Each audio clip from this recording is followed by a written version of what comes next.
अगर आपने अभी तक हमारा चैनल सब्सक्राइब नहीं किया तो अभी सब्सक्राइब करें और बेल आइकॉन को क्लिक करके हमारी लेटेस्ट वीडियोस के बारे में अपडेट जानें। पूरी दुनिया में जहां सभी देश अपने देश के नागरिकों की जान बचाने में लगे हुए हैं, तो वहीं पाकिस्तान जैसा एक लौता देश ऐसा है जो भीख में मिले पैसों को भी अपने अय्यासियों में उड़ा रहा है। पाकिस्तान ने हाल ही में अपना बजट जारी किया जिसमें उसने अपनी सेना का बजट बढ़ा दिया, लेकिन उसने अपने देश के नागरिकों की सुरक्षा और स्वास्थ्य के लिए एक पैसा खर्च नहीं किया। अब पाकिस्तानी सरकार ने वहां पेट्रोल के दामों में 25 रुपए का एक तरफा इजाफा कर दिया है, जिससे वहां की जनता त्रस्त है। आइए आपको दिखाते हैं ये रिपोर्ट। पेट्रोलियम मसनूआत की कीमतों में अचानक इजाफे से काबीना अरकान भी हैरान है। बाज़ वफाकी वज़रा खुद भी फाइनेंस डिवीज़न के फैसले से लाइल्म निकले हैं। ज़राए के मुताबिक वफाकी वज़रा का कहना है कि पेट्रोलियम मसनूआत की कीमतों में इजाफे के हवाले से न उनको एतमाद में लिया गया और न उनसे कोई मशावरत की गई। वज़ीर आज़म इमरान खान ने एशिया में सबसे सस्ता पेट्रोल करके अवाम को रिलीफ देने का कहा, लेकिन दुनिया में सस्ता तरीन पेट्रोल होने के बावजूद दरामद रोकी गई। काबीना में पेट्रोल जखीरा करने के मशवरे आए, लेकिन हर बार तजवीज़ मुस्तरद हुई। ज़राए ने बताया कि पेट्रोलियम मिनिस्टर भैया आपको बता दें कि चीन के चक्रव्यूह को तोड़ने के लिए भारत ने कमर कस ली है। भारत ने अमेरिका, ऑस्ट्रेलिया और जापान के साथ मिलकर एक चक्रव्यूह तैयार किया है जो चीन की चालाकियों को चुन चुन के चने चबा देगा। तो दोस्तों आपको दिखाते हैं कि भारत की तैयारी कैसी चल रही है। भारत, ऑस्ट्रेलिया, अमेरिका और जापान की चौकड़ी के प्लान में फंस जाएगा चीन। ये ऐसा चक्रव्यूह है जिसे द क्वाड्रिलैटरल सिक्योरिटी डायलॉग यानी क्वाड कहते हैं। पूर्वी लद्दाख में LAC पर तनाव के बीच इसी क्वाड के जाल में चीन ऐसा फंसा है कि फड़फड़ा रहा है, बार बार गलतियां कर रहा है। चीन की विस्तारवादी नीति से कई देश परेशान हैं, लिहाजा चीन के खिलाफ सभी को एकजुट होने का समय है। हालांकि इसकी शुरुआत तो काफी पहले ही हो गई थी।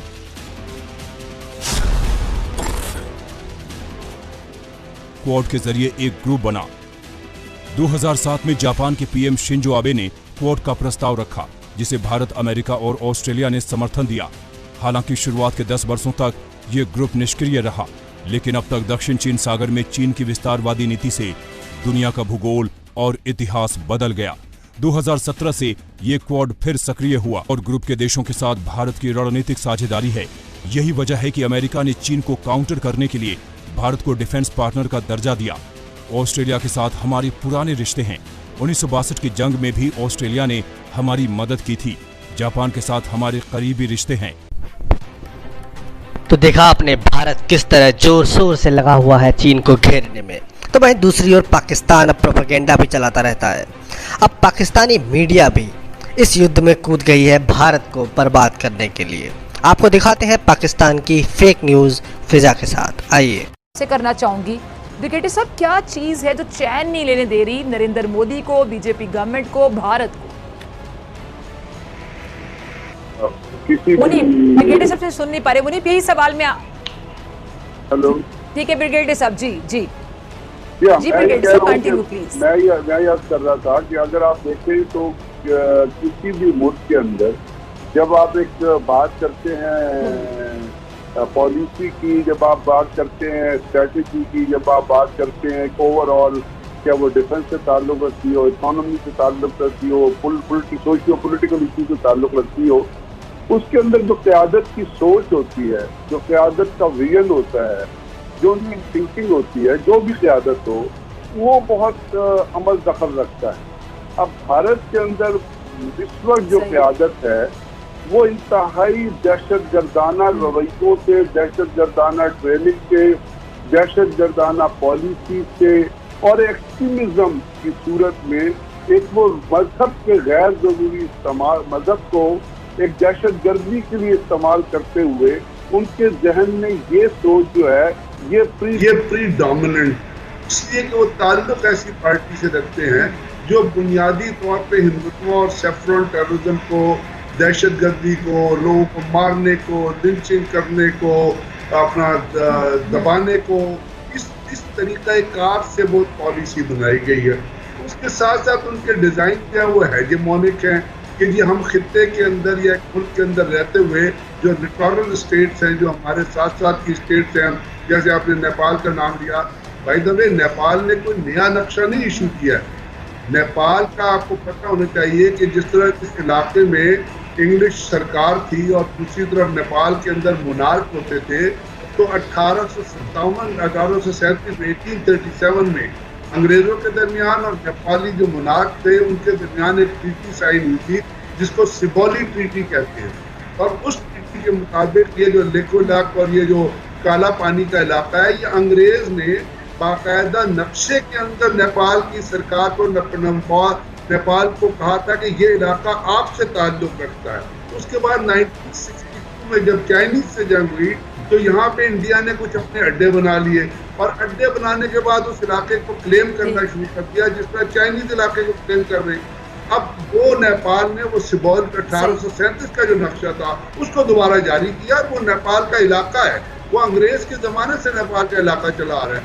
इंडिया के अंदर जो चीज है वो ये है कि वो नरेंद्र मोदी दुनिया का सबसे बड़ा दहशतगर्द है। मैं नहीं कह रहा, न्यूयॉर्क टाइम्स ने कहा, इंडियन पोस्ट ने कहा, वहाँ पे एक तरफ आधे यानी टाइम्स में एक आर्टिकल छपा, कवर पेज पे आधी हिटलर की फोटो थी, आधी नरेंद्र मोदी की फोटो थी। और वो पैदावार है आरएसएस की। आरएसएस वो पार्टी है जिसने अपनी आज़ादी के 15 दिन बाद, जिसको बाप कहते हैं ना, गांधी जिसको बाप कहते हैं, उसको पॉइंट ब्लैंक रेंज पे गोली मार दी थी।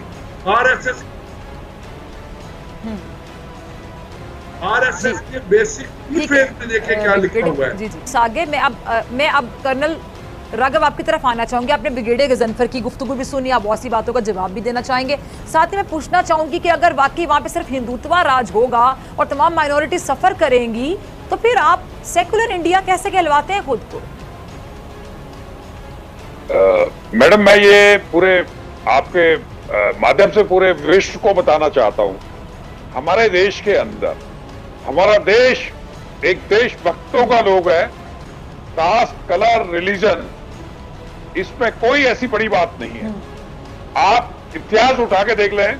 अच्छा। कि मैं जितने भी देश जब आजाद हुआ उनका योगदान रहा, हमारी आर्म फोर्सेस के अंदर भी परमवीर चक्र मिला है, वीर चक्र मिला है, महावीर चक्र मिला है। आपको मैं ब्रिगेडियर झंगड़ की लड़ाई में देखिएगा, आप ब्रिगेडियर उस्मान को जो है उनकी आप शहादत देखिए। उन्होंने कहा मेहमान का नाम देश के प्रति प्रेम देखिए, ठीक, प्रेम देखिए उनका। आप ठीक, जो पीवीसी मिला 4 ग्रेनेडियर्स के अंदर हवलदार क्वार्टर मास्टर अब्दुल हमीद को, और जो भी क्रिश्चियन देखिएगा और ज्यूज देखिएगा, 71 वॉर के अंदर शाम Manik Shah, he was a Parsi, और 71 के अंदर चीफ ऑफ स्टाफ थे, ही वाज आल्सो ए ज्यू। हमारे देश के अंदर हम एक नेशनल एजेंडा लेके चल रहे हैं। और मैं ये भी कहना चाहता हूं आपके माध्यम से, आपका देश भी हमारी भौगोलिक रेखा तो खिंच गई है, लेकिन आप लोगों ने भी देश की आजादी के लिए बहुत काम किया और बहुत ही बड़ा सहयोग था। और देश जो है हमारे सांस्कृतिक कर्नल राघव, मुझे मैं सॉरी आपकी बात काट रही हूँ, मुझे बताइएगा कि अब आपके देश में जो हालात हैं उससे तो बाखबर होंगे। Madam, little Hindi, Urdu, you have said in Urdu, मतलब I couldn't get you properly ma'am.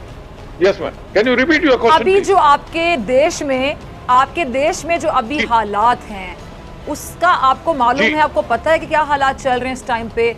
तमाम माइनॉरिटीज इस टाइम पे सफर कर रही हैं, कोई भी खुश नहीं है। मैडम, मैं आपको ये विश्वास दिलाना चाहता हूँ, जब भी हमारे देश के अंदर आज एक चाइना का इशू चल रहा है, देश हमारा इकट्ठा है। मैं सारे कास्ट, कलर, क्रीड, इस देश की विशेषता है, इस पानी की, हवा की एक विशेषता है कि हम लोग सब इकट्ठे हैं। आप ये देखो, हर धर्म का आदमी कह रहा है कि हमारे शहीद, चाहे वो हिंदू है, चाहे वो मुस्लिम है, चाहे वो पारसी है, चाहे वो ईसाई है, चाहे वो सिख है, पूरा देश एकजुट है। इस देश की एक विशेषता है मैडम, बहुत ही अच्छी है ये विशेषता हमारे देश के अंदर। ये है, देखो हमारे पूरे देश के अंदर आप देखें एक उबाल आया हुआ है और देशभक्ति की भावना है। मतलब ये नहीं है, हमारा देश अपने आप में एक विशेषता है। तो मैं आपके माध्यम से कहना चाहता हूं कि यहाँ में सबको एक हमारे सैनिक है, सब देश इकट्ठा है। मैं चलिए पॉइंट आ गया आपका कर्नल साहब। मुनीब आपकी तरफ आ रही हूँ, उसके बाद मैं सुब्रा भाग की तरफ आऊंगी। मुनीब, ये जो बातें कर्नल साहब कर रहे थे ये उसी हिंदुस्तान के बारे में कर रहे थे, भारत के बारे में कहते जिसको सारी दुनिया जानती है। मुझे तो बिल्कुल अलग सा नक्शा लग रहा था कि पता नहीं किस ख्वाबों में कोई भारत होगा जहाँ पे सब कुछ होता हो।